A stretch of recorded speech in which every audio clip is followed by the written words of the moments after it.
Step 1 is to figure out what we actually need to fix. If you've ever done any driving around the country, it's probably pretty obvious America's roads have a serious problem. Between the potholes, crumbling bridges, and outdated, unsafe designs, something needs to happen. And it turns out something is happening. But as with most big problems, the solution isn't as straightforward as you might expect. When it comes to fixing the roads, we can split up what we need to fix into two categories. First is the physical condition of the roads themselves. This is repaving roads to be smoother, fixing potholes, and repairing bridge structures. And second is the functionality of the roads. This is how roads were laid out, how intersections function, and even how lane markings are painted. There's undoubtedly a problem with both, but the good news is we can repave roads, and we can change how they're designed. We'll look at some real changes happening, but in order to understand the solution, we need to look at what created this problem in the first place. When we think about how roads were built in the US, it's important to understand that we didn't start with roads like this. In the early 20th century, American cities were built around walking, streetcars, and railroads. People lived close to where they worked, and the streets were designed for everyone. But things started to change in the 1950s. After World War II, America experienced a massive boom in car ownership, and soon the car became the top priority when it came to designing streets. This began to change the landscape of American cities. Highways began to cut through urban neighborhoods, streets were widened, and historical buildings were destroyed to create massive parking lots, all to make driving more convenient. At the time, cars were seen as the future, so building around the car was seen as building for the future. But as population continued to grow and decades have passed, we're beginning to realize the problems that were caused by building in this way. One of the biggest problems is that these roads are unsafe. Last year, over 40,000 people died on roads in the US. Historically, the top priority for designing roads was to move cars as fast as possible. And as a result, we now have a country full of wide roads to accommodate lots of traffic moving at high speeds. Many of the intersections have proven to be dangerous as well, with 40% of crashes in the US occurring at intersections. But safety isn't the only problem with how the US built its roads. They're also falling apart, and it's proving to be really expensive to maintain all of them. Asphalt and concrete inevitably break down over time, especially in regions with harsh weather. And the way we've designed the roads directly impacts how much it's going to cost to maintain them over the years to come. A decision to build a wider road also comes with a lifelong commitment to maintain that wider road with more materials, more hours of labor, and ultimately more money. And today, a lot of local governments are struggling to pay for this road maintenance on roads that were designed decades prior by engineers who didn't design the roads for today's needs. But it's not just about safety or crumbling roads. There's a deeper issue at play here. The condition of America's roads are a reflection of what we've prioritized. And if we want to fix America's roads, we have to start with changing our priorities. And there's a place that did just that.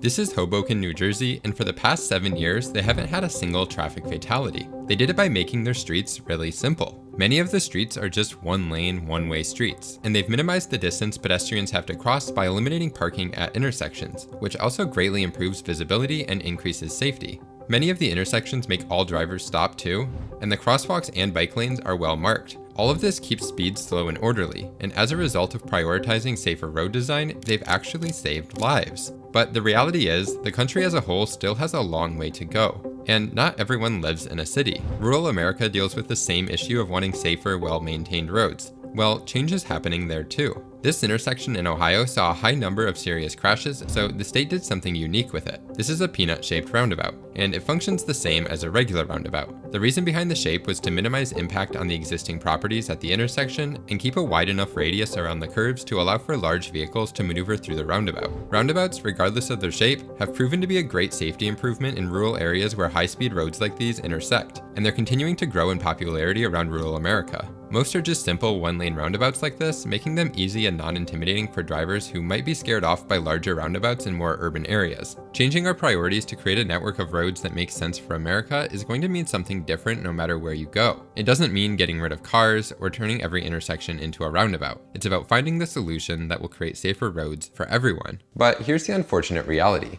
Rebuilding America's roads isn't going to happen overnight. It's going to happen in pieces, and it's going to take time. Projects can take years or sometimes decades to be completed, and this can be incredibly discouraging. But that doesn't mean progress isn't happening. One example of this is a recent $1 billion grant that's part of the Bipartisan Infrastructure Law, which is making real changes across the country. This grant specifically is funding projects to improve safety and connectivity, like redoing the street in Milwaukee, Wisconsin to add protected bike lanes and improve pedestrian connections, reconfiguring this 6-way intersection in Memphis, Tennessee, improve 130 miles of rural roads in Michigan, implement safety improvements at 77 intersections across Los Angeles, build sidewalks and signalized crosswalks for school kids in Palm Bay, Florida, and more. This is one part of the total $5 billion in grants dedicated over 5 years as part of the Safe Streets and Roads for All program created under the infrastructure law. However, you don't always hear about the progress being made, and sometimes that progress can get lost or distorted by political bias in the media. A crucial aspect of being a part of fixing America's roads is looking at the facts, being informed, and thinking critically. Thankfully, there's a tool that can help you do just that by cutting through the bias in the media to help you be a more informed reader.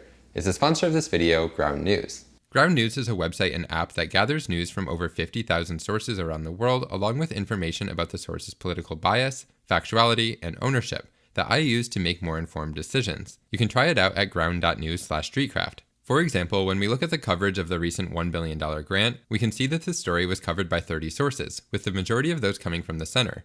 91% are highly factual, and the majority are owned by media conglomerates. It lets you compare different headlines from different regions, giving you a deeper understanding of what you're reading. For example, this one from Arkansas Business highlights the improvements Little Rock will receive, while others start with acknowledging the Biden administration's impact on this funding. One of the coolest features is the blind spot feed, which includes stories disproportionately covered by one side of the political spectrum. I use it to make sure I'm getting a balanced perspective. Knowing the facts is so important, not just for myself, but is a crucial building block for anyone who wants to push for better roads. And Ground News shares this mission to deliver good information that helps you stay better informed. Visit ground.news/streetcraft or click the link in the description to get 40% off the Vantage plan, the same plan I use to get unlimited access to all features. For a new way to think critically about the news you consume, go check out Ground News. Another key aspect of understanding the problem is understanding the system. The majority of the roads in the US are managed by the government at some level. For example, a small local city street might be managed by your city or county government, while a large highway like an interstate, US highway, or state highway will likely be managed by your state's Department of Transportation. Some roads are privately owned, like the roads within private subdivisions, and some toll roads too. Because of this, the decisions about what happens to these roads are made at different levels. This layered system means that fixing roads can be complicated, but it also means there are a lot of opportunities for you to get involved, leading us to step 2, find projects. Projects are usually planned out years in advance, and there are often opportunities for you to give feedback on the plans, but you might not even know they're happening unless you do a little research first. You can find projects on your state's Department of Transportation website if it's a project happening on a state-managed road. The site layout will differ depending on the state, and some are better than others, but you can usually sort by region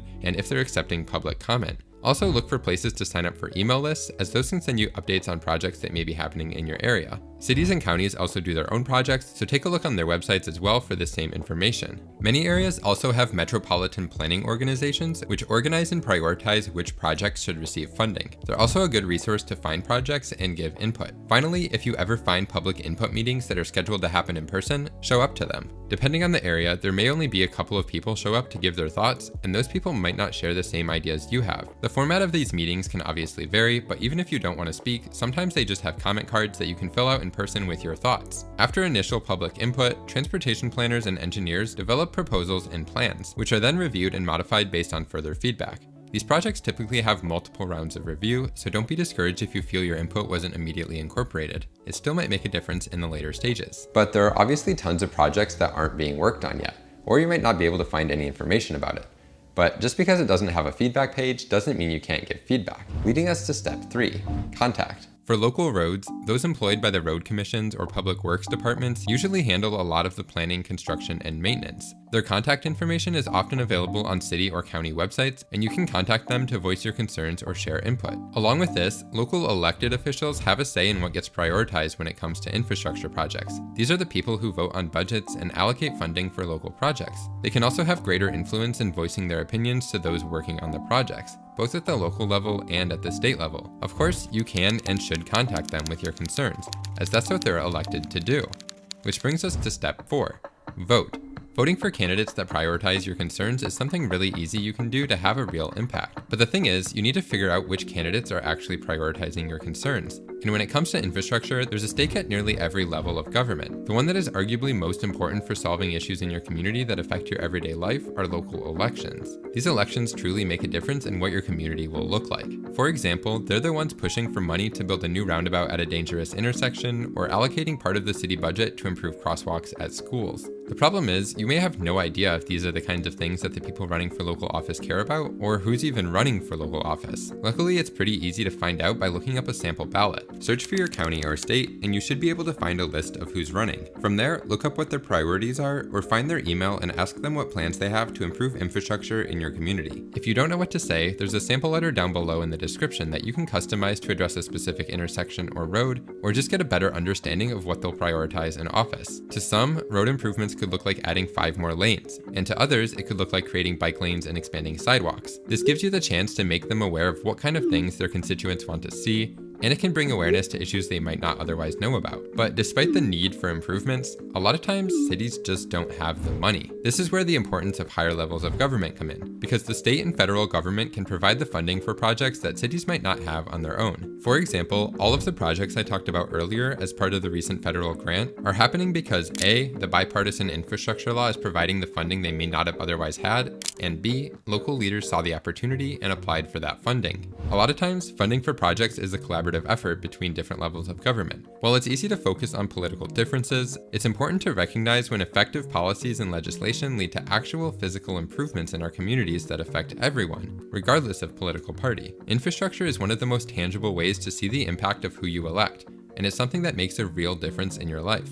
So when you vote, do research and think critically about who will have the values and policies to get the things you want done. Finally, step 5 is to join forces. I think there's a huge shift happening in this country when it comes to improving the roads. Many people are realizing there are better ways of building roads that work better not just for cars, but for everyone. Because I also think there's a shift happening in people wanting more options to get around. When we create safe and reliable modes of transportation that aren't just driving, people use them. And this change to our transportation system is happening right now. And there's no better time for you to become a part of it. One organization called Strong Towns has local chapters all over North America, and they focus on building more resilient cities and towns. And building better roads is a huge part of this. You may find a group near you that you can join to help advocate for the things you want to see. The movement to fix our roads is growing, and it's growing all over the country.